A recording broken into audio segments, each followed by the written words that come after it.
Hello everybody. Last lecture के and में थोड़ा ब्लैकआउट हो गया था, बिल्कुल लास्ट मोमेंट पे मुझे energy time uncertainty principle cover करना था।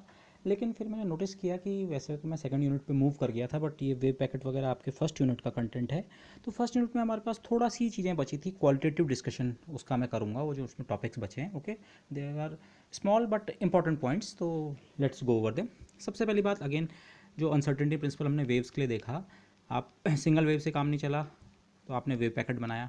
लेकिन वेव पैकेट के साथ सिचुएशन ये है, अगर आप डेल्टा का स्प्रेड ज़्यादा लेते हैं, ओके, तो मतलब मोमेंटम का स्प्रेड ज़्यादा, तो तब आप पोजीशन के स्प्रेड को कम कर सकते हैं, वाइस वर्सा। तो एक्स और पी के बीच जो अनसर्टेनिटी है, जो आप फॉर्मली यूज़ करते हैं, डेल्टा एक्स डेल्टा पी।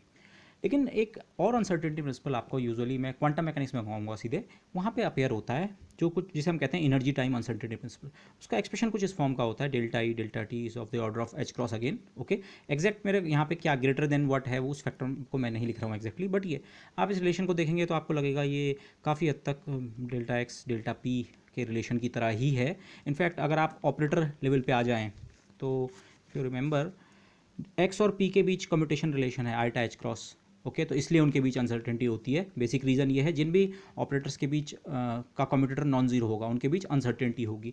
और इनके बीच जो कम्यूटेटर ये हैं, ये जो दो ऑपरेटर्स हैं, इनका अगर आप रिप्रेजेंटेशन देखें, एक्स ऑपरेटर को हम एक्स ही लिखते हैं, और पी ऑपरेटर, पी का जो वो होता है operator in quantum mechanics minus iota H cross del by del X. Okay, modern physics वालों को थोड़ा यहाँ पे वो हो रहा होगा, बट ये क्वांटम मैकेनिक्स वालों के लिए है मेनली। बट और टी, और अगर आप ई सोचें, एनर्जी का operator iota H cross del by del T, तो आप उस सेंस में सोचें, अच्छा एक्स और यहाँ डेल बाई डेल एक्स और आईटा एच क्रॉस और टी और डेल बाई डेल टी, बस माइनस साइन नहीं है, बाकी सेम रिजेम्बलेंस है। तो यहाँ अनसर्टेनिटी प्रिंसिपल उस तरह का होना कोई बहुत बड़ी चीज़ नहीं लगता है। बट रियली ये जो दूसरा ये अनसर्टेनिटी प्रिंसिपल है, जिसे हम एनर्जी टाइम अनसर्टेनिटी प्रिंसिपल कह रहे हैं, ये इसका नेचर बिल्कुल अलग है। उसको मैं इस तरह से कह सकता हूँ, टी जो है वो एक ऑपरेटर नहीं होता है, एक्स तो एक ऑपरेटर होता है, but T is not an operator in quantum mechanics. Okay, अब मैं क्वांटम मैकेनिक्स के टर्म में बात नहीं कर रहा हूँ, मैं वेव के टर्म में ही बात करता हूँ।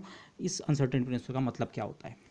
से आप कह रहे हैं कि आपके पास कोई वेव आ रही है, आप ऑब्जर्वर हैं, आप किसी लोकेशन पे खड़े हैं, और आप किसी वेव की एनर्जी मतलब उसकी फ्रीक्वेंसी रीड करेंगे, तो उसकी करस्पॉन्डिंग एनर्जी से मेरा मतलब एच न्यू तब आप निकाल सकते हैं। तो आप उसकी फ्रीक्वेंसी वो करना चाह रहे हैं, एनर्जी ऑब्जर्वेशन के लिए आप उसकी फ्रीक्वेंसी रीड करेंगे। तो आप उसकी फ्रीक्वेंसी कैसे ऑब्जर्व करेंगे? आप कहेंगे अच्छा ये वेव ट्रेन है, और ये मेरी आंखों के सामने टी टाइम तक, आंखों से मतलब एपरेटस के सामने टी टाइम तक गुजरी, और उस दौरान मैंने उसका मेजरमेंट कर लिया, तो उस मेजरमेंट से मैं उसका न्यू पता करूँगा। बट रिमेंबर, आप अगर किसी फाइनाइट टाइम टी तक इस वेव ट्रेन का ऑब्जर्वेशन कर रहे हैं, तो आपके आंखों के सामने जो एक्चुअली गुजरा है, या उस एपरेटस के सामने सोचिए, उस लोकेशन पे जब तक वो वेव ट्रेन अराइव नहीं हुई थी, उससे पहले जीरो सिग्नल था, और जब वो वेव ट्रेन चॉप हो गई, ख़त्म हो गई, उसके बाद भी जीरो सिग्नल।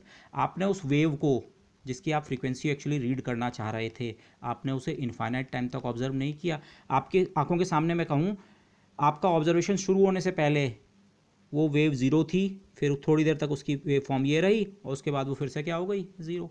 तो आपने एक्चुअली वेव को, इस वेव को, जिसको आप शायद साइन के एक्स माइनस ओमेगा टी सोचते हैं, उसको ऑब्जर्व नहीं किया। मैंने पिछले लेक्चर में कहा था साइन के x minus omega T, this wave extends from minus infinity two plus infinity. पूरे रीजन में इसका ऐसे ही साइनसोइडल वेरिएशन है। आपने जिस चीज़ को ऑब्जर्व किया है वो ऐसा है, यहाँ पे जीरो था, और यहाँ ये, और फिर से इधर जीरो है। आपने, जिसे हम कहते हैं snippet of a wave, wave का आपने जैसे एक टुकड़ा, तो जब ये टुकड़ा लिया तो बाकी जगह एम्पलीट्यूड कितना है, जीरो, तो आपने इसे ऑब्जर्व किया है। तो इससे क्या फ़र्क पड़ता है? फूरियर एनालिसिस अगर आप जानते हैं, तो आप वहाँ पे एनालिसिस अगर आप डीप ना भी करें, तो आप अपने आप को ये कर सकते हैं, जस्टिफाई कर सकते हैं कि ये जो वो है, थोड़े से रीजन तक हमारे पास साइनसोइडल पैटर्न है, पूरे में नहीं, इसको आप बहुत सारी वेव्स से मिला के कंस्ट्रक्ट कर सकते हैं। जब मैं वेव्स कहता हूँ, मतलब waves which extend from minus infinity two plus infinity. इस स्निपेट को, वेव का एक छोटा सेगमेंट, इसको आप कंस्ट्रक्ट कर सकते हैं बहुत सारी वेव्स से मिला के। ओके, ये सारी की सारी waves minus infinity two plus infinity extend करेंगी, बट इनकी फ्रीक्वेंसी अलग अलग होगी, और इनकी फ्रीक्वेंसी अलग अलग होगी मतलब फ्रीक्वेंसी में स्प्रेड होगा, और फ्रीक्वेंसी में स्प्रेड होगा तो मतलब एनर्जी में अनसर्टेनिटी होगी। ये जो ये है, ये इस वेव के बराबर नहीं है।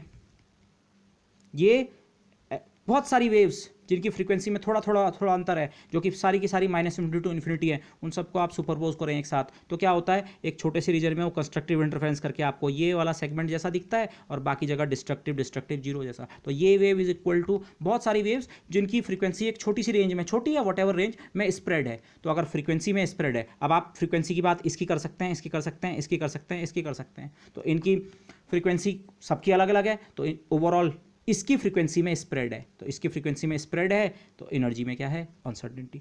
तो आप अगर चाहते हैं कि अच्छा मैं एनर्जी का और बेटर मेजरमेंट करूं, तो आप पॉसिबली क्या करेंगे, आप लार्जर टाइम तक ऑब्जर्वेशन कीजिए उसी स्निपेट को। वेव तो लगातार आ रही थी, एक्चुअली इसको ऐसा सोचो, वेव तो लगातार आ रही थी, लेकिन मैंने उसे t=0 से इस t सेकंड्स तक ऑब्जर्व किया, लेकिन आप अपने इससे आपको पता लग रहा है अरे एनर्जी में अनसर्टेनिटी आ रही है। तो आप इसको और कैसे इंप्रूव कर सकते हैं, इस स्निपेट को आप और लंबा कर दीजिए, मतलब ऑब्जर्वेशन अपना ज़्यादा समय तक कीजिए। तो अब फिर से आप फूरियर एनालिसिस करें तो आप पाएंगे अब की बार वो जिन कंपोनेंट्स अभी भी, क्योंकि वो स्निपेट है लेकिन वो स्निपेट मच लॉन्गर है, तो वो स्निपेट बनाने के लिए आपको कम ओमेगा कंपोनेंट्स की जरूरत पड़ेगी, उतने ज़्यादा ओमेगा कंपोनेंट्स की जरूरत नहीं पड़ेगी। ओमेगा में स्प्रेड क्या हो जाएगा, कम, और ओमेगा में स्प्रेड का मतलब एनर्जी की अनसर्टेनिटी कम। एनर्जी की अनसर्टेनिटी कम हो गई, लेकिन जितने समय तक आपको वो ऑब्जर्वेशन करना पड़ा वो बढ़ गया। इस अनसर्टेनिटी प्रिंसिपल में जो डेल्टा टी आता है, ये टाइम की अनसर्टेनिटी नहीं है, लिखते इसे डेल्टा टी है, टाइम की अनसर्टेनिटी का कोई मतलब नहीं है। ये उस एनर्जी ऑब्जर्वेशन जो आपने किया जिसमें एनर्जी की अनसर्टेनिटी डेल्टा ई रही, उस एनर्जी मेजरमेंट का के करस्पॉन्डिंग वाला समय था, कितना समय उस ऑब्जर्वेशन में लगा। ओके, तो ये डेल्टा टी, हम डेल्टा टी लिखते हैं, बट जैसे इस सिचुएशन में सोचें, अगर इसमें लौटें, मैंने इस टाइम इंटरवल तक इसे ऑब्जर्व किया, माना 3 सेकंड, तो डेल्टा टी 3 सेकंड है, वो 3 सेकंड तक, और तब जो करस्पॉन्डिंग एनर्जी की अनसर्टेनिटी है डेल्टा, ये तो अनसर्टेनिटी है, लेकिन डेल्टा टी टाइम की अनसर्टेनिटी नहीं है। ओके, तो क्वांटम में मैंने कहा था वैसे भी टाइम ऑपरेटर नहीं है, लिखते डेल्टा टी हैं, बट उसका सेंस ये होता है उस मेजरमेंट पे कितना समय लगा जिस मेजरमेंट में आपको एनर्जी की अनसर्टेनिटी डेल्टा टी के ऑर्डर की इनकाउंटर हुई। ओके, तो फिर यहाँ से आप सोच सकते हैं, अच्छा अगर मैं डेल्टा ई को ज़ीरो बनाना चाहूँ तो डेल्टा टी कितना होना पड़ेगा, इन्फिनिटी। ओके, जैसे पोजीशन मोमेंटम अनसर्टेनिटी में होता है, एक चीज़ को अनसर्टेनिटी को जीरो करें तो दूसरे की अनसर्टेनिटी इन्फिनिटी। तो डेल्टा ई को आप जीरो करना चाह रहे हैं, डेल्टा ई जीरो करने का मतलब एनर्जी का एब्सोल्यूट मेजरमेंट, बिल्कुल प्रिसाइजली मैं पता लगाऊंगा इसकी एनर्जी कितनी है, जो मेरी वेव मेरे डिटेक्टर के सामने से गुजर रही है, इसकी एनर्जी मुझे एक्जैक्टली पता करनी है। तो आपको उसका ऑब्जर्वेशन इनफाइनाइट टाइम तक करना पड़ेगा। If you take want to make delta E zero, then the observation has to be made up to an infinite time. अब infinite time तो हो नहीं सकता, आप कितना भी लॉन्ग ऑब्जर्वेशन करें पर infinite टाइम तक तो कोई ऑब्जर्वेशन नहीं होगा। इसका मतलब इन क्वांटम मैकेनिक्स में, मॉडर्न फिजिक्स से यहाँ से क्वांटम मैकेनिक्स पे जंप कर रहा हूँ, बट द कंक्लूजन यहीं से हमको कर दिया, इन quantum mechanics absolute value of energy का भी कोई सेंस नहीं है। एनर्जी में हमेशा अनसर्टेनिटी रहेगी। आप किसी भी सिस्टम की एनर्जी एब्सोल्यूटली ये नहीं बोल सकते हैं इसकी एनर्जी ई है, आप ज़्यादा से ज़्यादा ये बोल सकते हैं इसकी एनर्जी ई से लेकर और ई प्लस डेल्टा ई और ई माइनस डेल्टा ई के बीच में। इसकी कुल अनसर्टेनिटी इस समय 2 डेल्टा एप्सिलॉन लिखी है मैंने, बट किसी अनसर्टेनिटी के साथ ही आप एनर्जी स्पेसिफाई कर सकते हैं, क्योंकि absolute value of energy measure करने के लिए आपको अपना experiment infinitely long time period तक रन करना पड़ेगा। ओके, तो this is the meaning of the energy time uncertainty relation.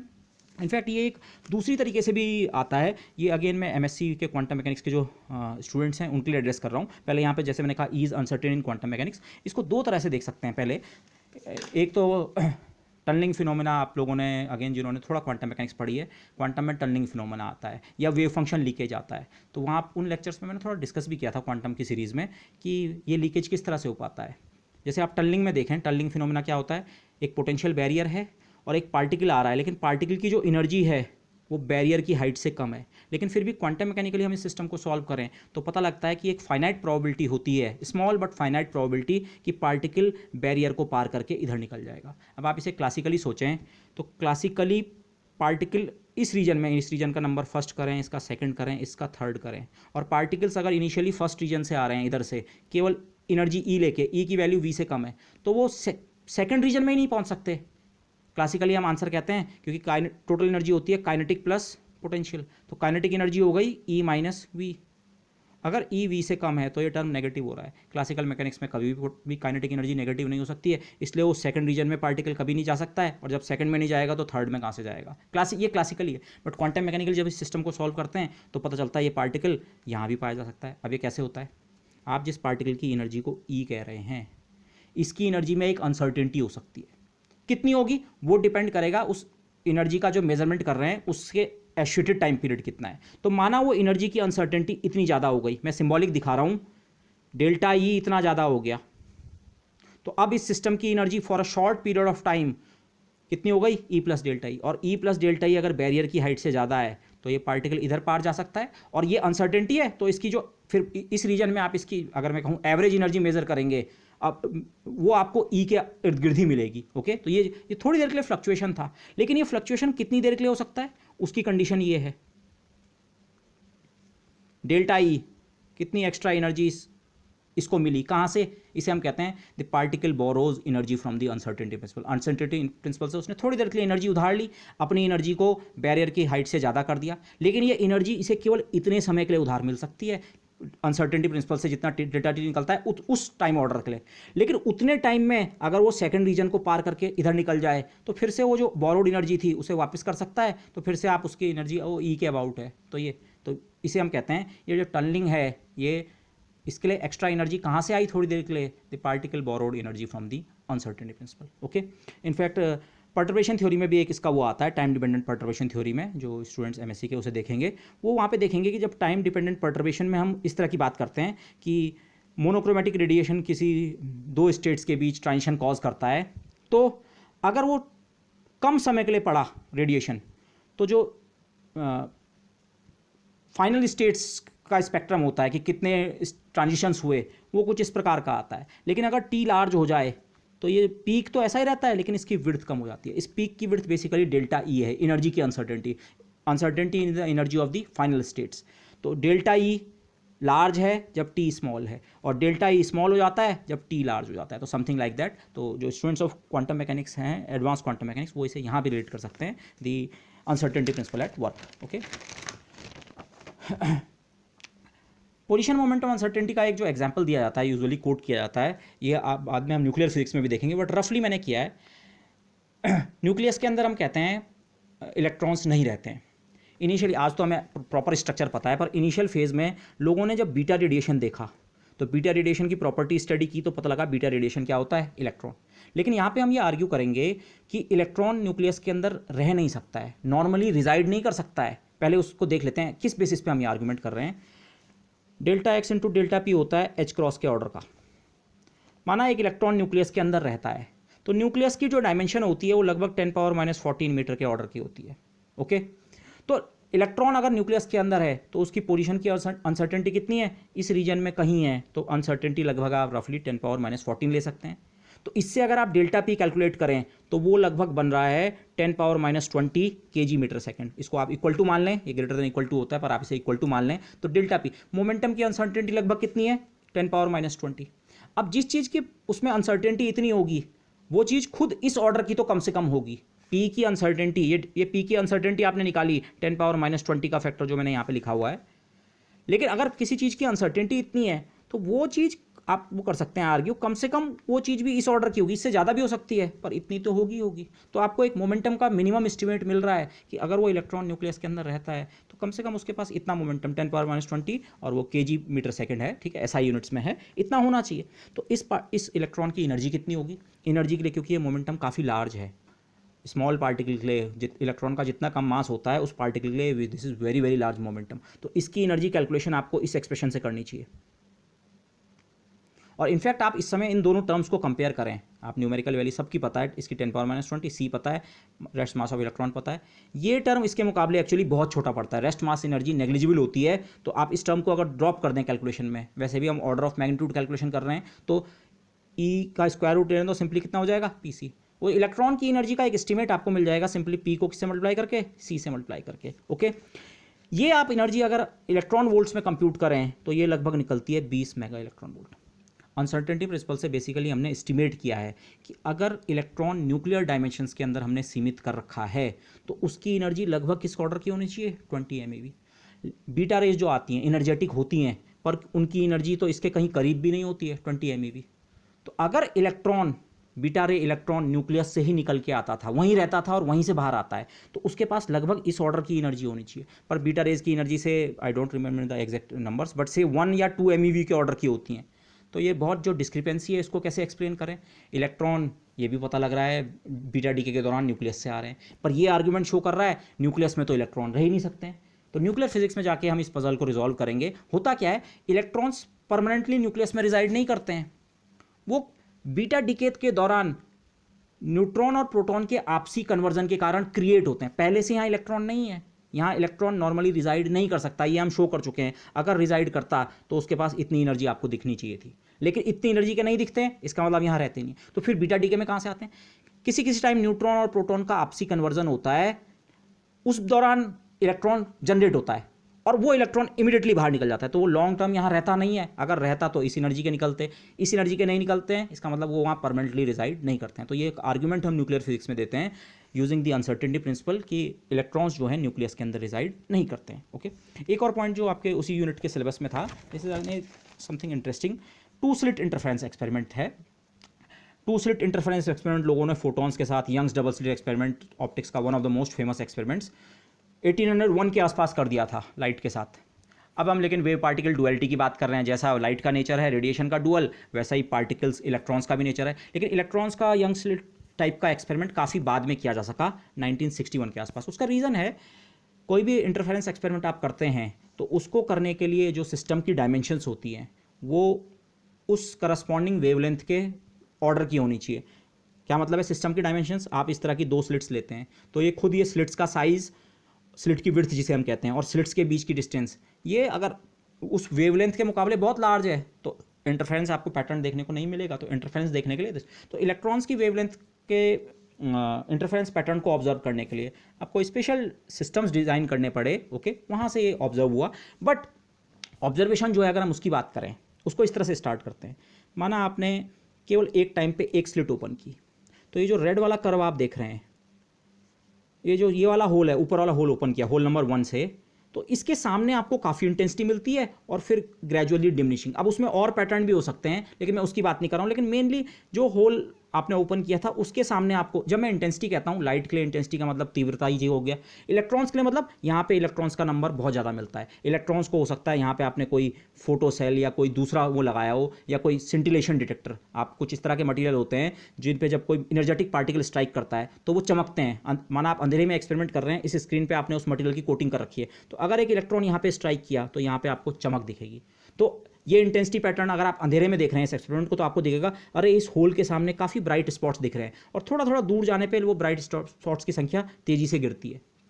Similar experiment आपने सेकंड स्लिट के साथ किया, ऊपर की स्लिट को बंद किया, नीचे वाले को ओपन किया, तो अब की बार आपको इसके सामने काफ़ी ब्राइट दिखता है। तो ये पार्टिकल पिक्चर से बहुत अच्छा मैच कर रहा है। हाँ, जो स्लिट ओपन है उसके सामने आपको, ठीक है, वहाँ पार्टिकल्स वहाँ जा रहे होंगे। लेकिन अब इंटरेस्टिंग केस तब होता है अगर आप दोनों स्लिट्स को ओपन करें। जैसे ही आप दोनों स्लिट्स को ओपन करते हैं, एकदम से ये रेड पैटर्न जो है खत्म हो जाता है। आप एक्सपेक्ट करेंगे, पार्टिकल नेचर के बेसिस पे आप एक्सपेक्ट करेंगे, अरे अब की बार का बिहेवियर ऐसा होना चाहिए, एक ब्राइटनेस पीक आपकी इस होल के सामने होनी चाहिए और एक ब्राइटनेस पीक इस होल के सामने, और बाकी जगह उनका सम जितना बनता है लगभग वो दोनों ऐड हो जाएंगे। सिंपली दोनों इंटेंसिटी सीधे सीधे ऐड हो जाएंगी। ये रेड जो है इंटेंसिटी है इंडिविजुअल होल्स के कारण, और जब हम दोनों होल्स खोलते हैं तो पार्टिकल पिक्चर में आप एक्सपेक्ट करेंगे अरे उस केस में तो जो इंटेंसिटी का डिस्ट्रीब्यूशन है वो इस रेड कर्व और इस रेड कर्व का सम हो जाएगा। बट ऐसा नहीं होता है। दोनों स्लिट्स ओपन करते ही आपको स्क्रीन पे जो पैटर्न मिलता है, वो जो मैंने ब्लैक कर्व ये प्लॉट किया है, लगभग ऐसा मिलता है। मैं इस हाई पीक को ब्राइट कहूँगा, लाइट में ब्राइट होता है, इलेक्ट्रॉन्स के केस में मतलब ज़्यादा इलेक्ट्रॉन्स, डार्क मतलब बहुत कम electrons, dark bright pattern photons के साथ भी मिलता है, इलेक्ट्रॉन्स के साथ भी interference pattern, alternate dark and bright fringes. तो ये हो क्या रहा है? यही तो शो कर रहा है कि इलेक्ट्रॉन किसकी तरह बिहेव करते हैं, वेव्स की तरह। पर यहाँ पे कुछ फिर इंटरेस्टिंग क्वेश्चंस आते हैं। अगर हम इस तरह के ये सवाल यहाँ पे रेज करें कि इलेक्ट्रॉन वेव है या पार्टिकल है, तो ये बड़े इंटरेस्टिंग रिजल्ट्स भी देता है। इसको मैं बहुत डिटेल में डिस्क्राइब नहीं कर पाऊंगा यहाँ पे, बट से माना आपने इलेक्ट्रॉन को खोजने की कोशिश की। एक्चुअली सवाल इस तरह से उठता है, पहले लोगों ने ये पता करने की कोशिश की, यार इलेक्ट्रॉन हमारा पार्टिकल है, हम पार्टिकल की तरह सोच रहे हैं उसे, तो इलेक्ट्रॉन जब गया तो वो कौन सी स्लिट से होके गया। लोगों ने इस एक्सपेरिमेंट को ऐसे भी किया, उन्होंने इस सोर्स और इस यहाँ पे डबल स्लिट है इसके बीच में उन्होंने स्मोक्ड बॉक्स जिसे कहा था, स्मोक बॉक्स का मतलब था वो अपने अंदर आने वाले ज़्यादातर लाइट या इलेक्ट्रॉन्स को एब्जॉर्ब कर लेगा। तो इलेक्ट्रॉन्स की इंटेंसिटी इतनी कम थी कि ऑन एवरेज यहाँ से यहाँ के बीच एक टाइम पे एक ही पार्टिकल था। सोर्स से इलेक्ट्रॉन तो आ रहे थे पर एक साथ 50, 100, 1000 इलेक्ट्रॉन नहीं आ रहे थे। एक टाइम पे ऑलमोस्ट इससे और इसके बीच एक इलेक्ट्रॉन था। आप ऐसे सोचिए, एक इलेक्ट्रॉन यहाँ से चला और जब वो यहाँ पहुंचा तब उसके बाद ही यहाँ से दूसरा इलेक्ट्रॉन निकला ऑन एवरेज। तो इस तरह का एक्सपेरिमेंट भी लोगों ने किया और बहुत लंबे समय तक किया उस एक्सपेरिमेंट को। केवल एक इलेक्ट्रॉन नहीं, आपने भेजे तो लार्ज नंबर ऑफ इलेक्ट्रॉन्स, लेकिन तब आपको बहुत लंबे समय तक वो भेजने पड़े। तो फिर से इंटेंसिटी पैटर्न यही वाला मिला, डार्क ब्राइट इंटरफेरेंस वाला। तो अब यहाँ से ये क्वेश्चन आता है, अगर दो इलेक्ट्रॉन्स आपके पास हों तो एक बार को आप सोच सकते हैं हुआ क्या होगा। एक इलेक्ट्रॉन इस स्लिट से आया होगा, एक इस स्लिट से, और यहाँ बीच में कुछ टक्कर भी होगी, कोलिजन क्लासिकल मैकेनिक्स का। और उस टक्कर के बाद जो क्लासिकल मैकेनिक्स के प्रिंसिपल्स हैं वो अगर हम प्रॉपर्ली अप्लाई करें तो हो सकता है इलेक्ट्रॉन्स इस डायरेक्शन में ज़्यादा गए हों और इसके बगल वाले डायरेक्शन में कम, और फिर उसके बगल वाले में ज़्यादा और उसके बगल वाले में कम। तो ऑल्टरनेटली आपको डार्क और ब्राइट पैचेस दिख सकते हैं। क्लासिकल मैकेनिक्स में आप ये सोच सकते हैं। पर अब जो मैं आपको कह रहा हूँ, स्मोक्ड बॉक्स टाइप के एक्सपेरिमेंट, वो लाइट के साथ भी किए लोगों ने और इसके साथ भी किए, इलेक्ट्रॉन्स के साथ, दोनों को मैं स्मोक्ड बॉक्स कह रहा हूँ। अब तो इस रीजन में एक टाइम पे एक इलेक्ट्रॉन था, तो अब वो दूसरे से टकराने का तो सवाल ही नहीं है। इलेक्ट्रॉन दो पार्ट्स में टूट के तो नहीं जा सकता है। इलेक्ट्रॉन फंडामेंटल पार्टिकल है, फंडामेंटल एंटिटी है। तो अब सिंगल इलेक्ट्रॉन के साथ फिर ये इंटरफेरेंस पैटर्न कैसे समझें? तो अब इसका आंसर ये है, आप पार्टिकल उसे समझ के इंटरफेरेंस पैटर्न समझ ही नहीं सकते हैं। आपको उसे वेव ट्रीट करना पड़ेगा। इलेक्ट्रॉन वेव और वेव फ्रंट दोनों होल्स पे जाता है और वहाँ से वो इंडिपेंडेंट सोर्सेज जो आप ऑप्टिक्स में ट्रीटमेंट करते हैं यंग्स, उसका वही ट्रीटमेंट। लेकिन ये वेव हमारी इलेक्ट्रोमैग्नेटिक वेव नहीं है, ये उस इलेक्ट्रॉन के करस्पॉन्डिंग की जो डी ब्रॉगली ने जो कही थी, ये वो मैटर वेव है। तो ये मैटर वेव इस इंटरफेरेंस पैटर्न को समझना है तो आपको इलेक्ट्रॉन को किसकी तरह ट्रीट करना पड़ेगा? वेव की तरह। इसको और रिफाइन करते हैं। माना मैं इलेक्ट्रॉन को जबरदस्ती ऑब्जर्व ही करना चाहूँ, कौन सी स्लिट से आ रहा है, एक इलेक्ट्रॉन जो आ रहा है कौन सी स्लिट से आ रहा है। अब इलेक्ट्रॉन को आप कैसे पकड़ना चाहेंगे? आप किसी चीज़ को ऑब्जर्व कैसे करते हैं? जैसे यहाँ पे आप से ऐसी टेक्निक यूज़ कर सकते हैं जिसे हम क्लाउड चैम्बर कहते हैं। एलिमेंट्री पार्टिकल्स को ट्रैक करने के लिए क्या करते हैं, एक चैम्बर में आप सोच लीजिए गैस होती है, गैस नहीं होती है, वो स्टीम होती है एक्चुअली, मोर और लेस। और उसमें पार्टिकल जब किसी ट्रैक के अलॉन्ग चलता है तो वहाँ एक वो अपना ट्रैक छोड़ के जाता है। जैसे जेट विमान ऊपर काफ़ी ऊपर आसमान में जब जाते हैं तो उनके पीछे एक वाइट सी लाइन छूटते जो आती है, कुछ वैसा ही अगर कोई पार्टिकल किसी बबल चैम्बर में है, तो जब वो किसी क्लाउड चैम्बर में है, तो जब वो पार्टिकल किसी पर्टिकुलर डायरेक्शन के अलॉन्ग जाता है तो वहाँ आपको एक ट्रैक जैसा दिखेगा। तो वो ट्रैक बंद कैसे रहा है? वो पार्टिकल जाते हुए से, वो इलेक्ट्रॉन जाते हुए, एनर्जेटिक इलेक्ट्रॉन जाते हुए, वो वहाँ जो बाकी पार्टिकल्स हैं उनके साथ कोलाइड करके, इंटरेक्ट करके उनको कुछ डिस्टर्ब कर रहा है। तो ऐसे ही आप सोचें, ये इलेक्ट्रॉन, ये मुझे इंटेंसिटी पैटर्न पता करना है कि ये इलेक्ट्रॉन यहीं क्यों पहुंचा, ये कहीं और क्यों नहीं पहुंचा, उसके बगल वाले रीजन में क्यों नहीं पहुंचा, यहीं पहुंच के इसने इंटेंसिटी को ब्राइट में कंट्रीब्यूट क्यों किया। तो आप सोचिए, ये इलेक्ट्रॉन यहाँ बीच में कोई डस्ट का पार्टिकल या कोई छोटा पार्टिकल था, आप उसको ऑब्जर्व कर रहे थे, डस्ट पार्टिकल को।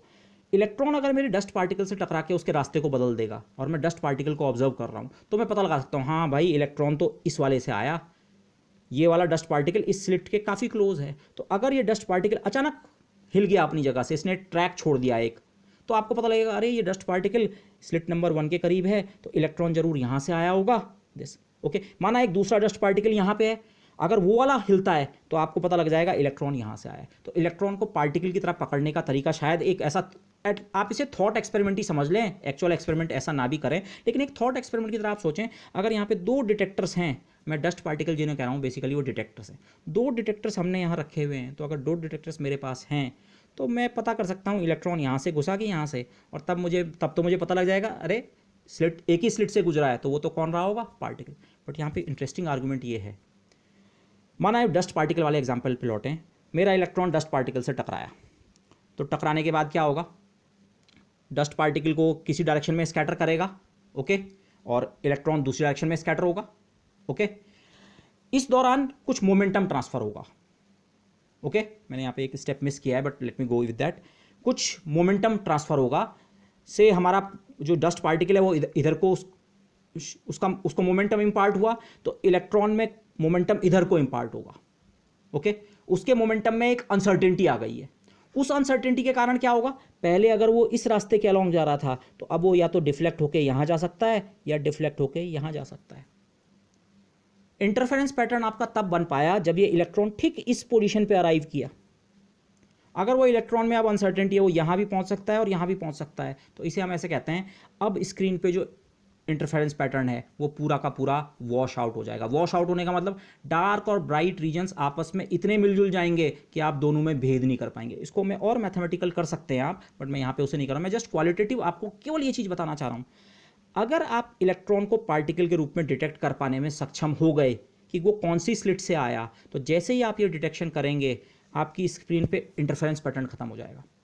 आपने इलेक्ट्रॉन को पार्टिकल के रूप में स्टेब्लिश कर दिया, तो अब उसका जो वेव प्रॉपर्टी है, वेव प्रॉपर्टी के कारण इंटरफेरेंस आता है, वो आपको नज़र नहीं आएगा, एंड वाइस वर्सा। तो जो ये पार्टिकल और वेव नेचर हैं, ये दोनों क्या हैं, कॉम्प्लीमेंट्री है। इसी को हम कॉम्प्लीमेंट्री प्रिंसिपल कहते हैं। ओके, यहाँ पे आप कंफ्यूज मत कीजिएगा, दो अलग अलग प्रिंसिपल हैं, correspondence principle and complementary principle. Complementary principle ये कहता है हर चीज़ का डुअल नेचर है, लेकिन दोनों नेचर वेव और पार्टिकल एक एक्सपेरिमेंट में एक साथ नजर नहीं आ सकते हैं। ओके, दोनों एक दूसरे के कॉम्प्लीमेंट्री हैं। जबकि करस्पॉन्डेंस प्रिंसिपल ये कहता है in the limits of large quantum numbers the results of classical mechanics must reduce to the results of quantum mechanics must reduce to those of classical mechanics. ठीक है, हमने बोर मॉडल में इसे देखा था। अच्छा, तो इतना मुझे इतना ही कहना था। लेकिन इस तरह के एक्सपेरिमेंट्स ने एक चीज़ अब इस्टेब्लिश की। हमने शुरू में एक सवाल किया था, डी ब्रॉगली का आइडिया चलो मान लिया, थोड़ा सुधार के वेव पैकेट, लेकिन वो वेव्स हैं किस चीज़ की? तो इस आइडिया को अगेन हम ऐसे इस्टेब्लिश कर सकते हैं। लाइट के केस में आप सोचें, लाइट के केस में भी सिंगल स्लिट खोलें तो उस स्लिट के सामने बहुत ब्राइटनेस दिखती है, केवल नीचे वाली स्लिट खोलें तो इसके सामने ब्राइटनेस दिखती है। लेकिन जब आप दोनों स्लिट्स को खोलते हैं तो तब आपकी जो ब्राइटनेस होती है वो I1 प्लस I2 के बराबर नहीं होती है। माना पहली वेव का एम्पलीट्यूड A1 और दूसरी वेव का एम्पलीट्यूड A2, ये आयाम है, और जो इंटेंसिटी होती है वो इनका स्क्वायर होता है। Let me write them as mod square.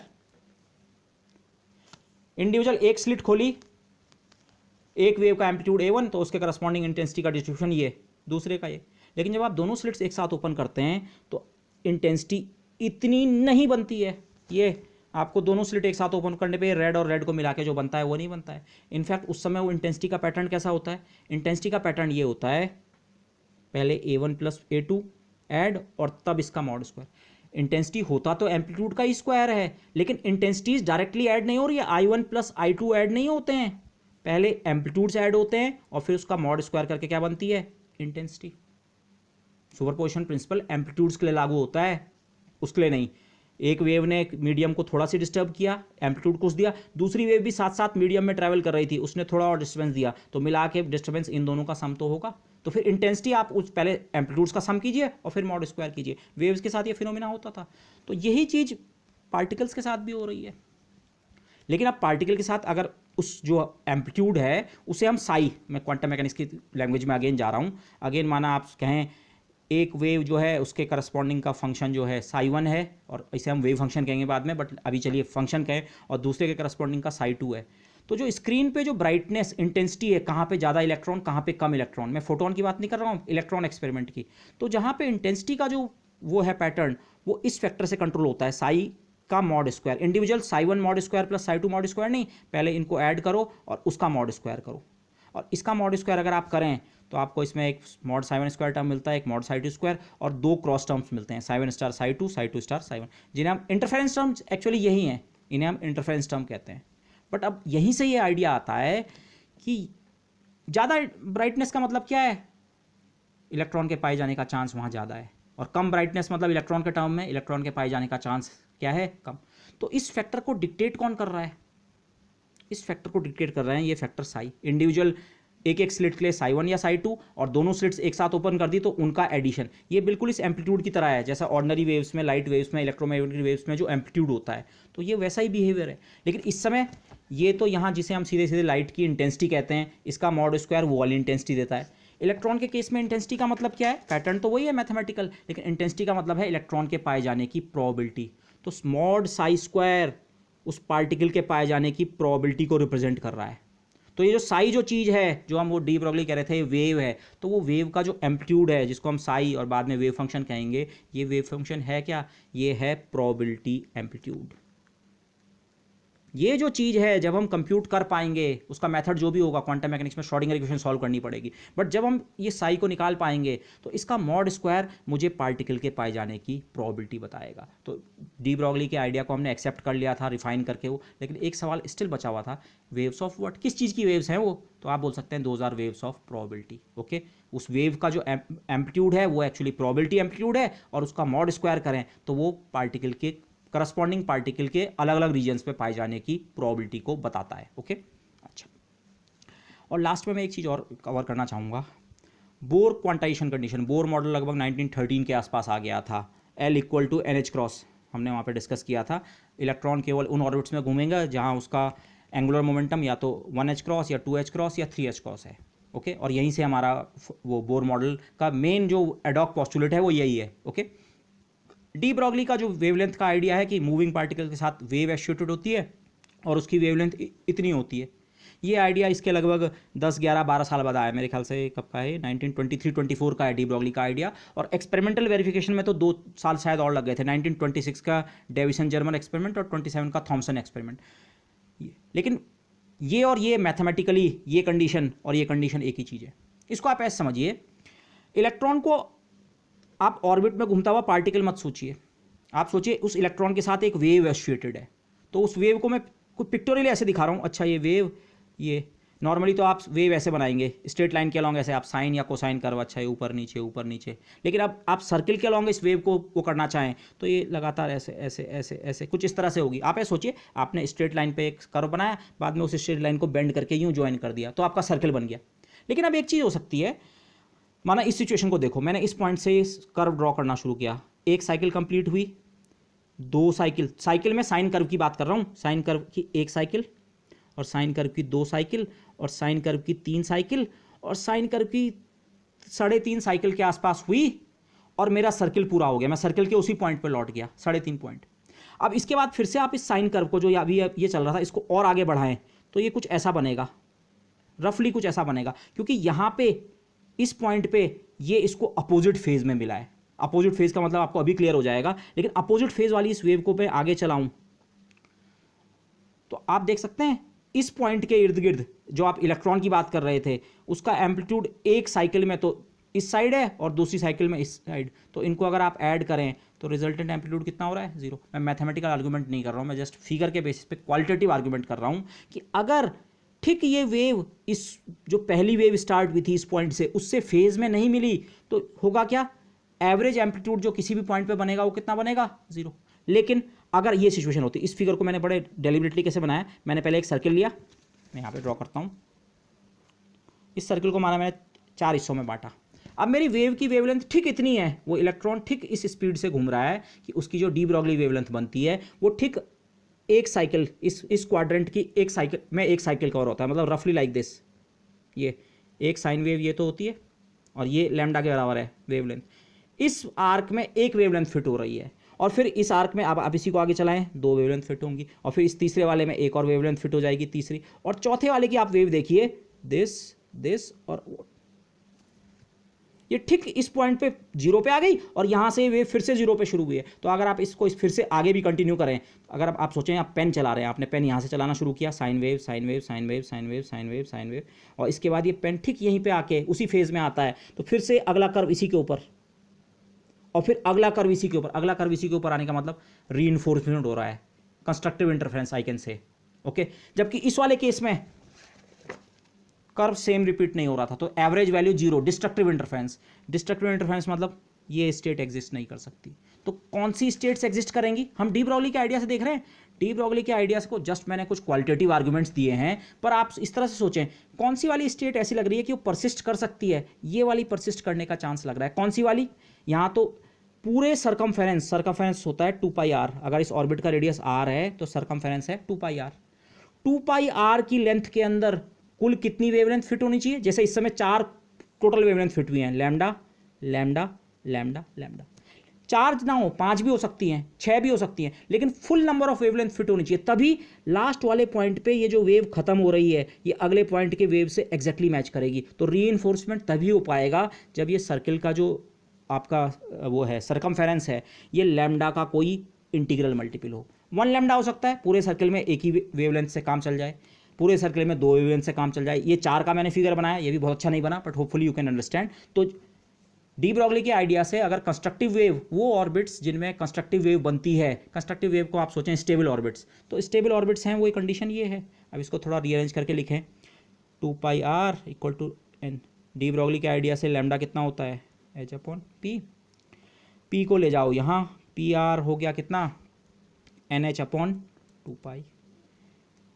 P is m v, m v into R, या मोमेंटम इंटू आर, यही तो एंगुलर मोमेंटम होता है। L is equal to n, और ये कितना है, एच क्रॉस।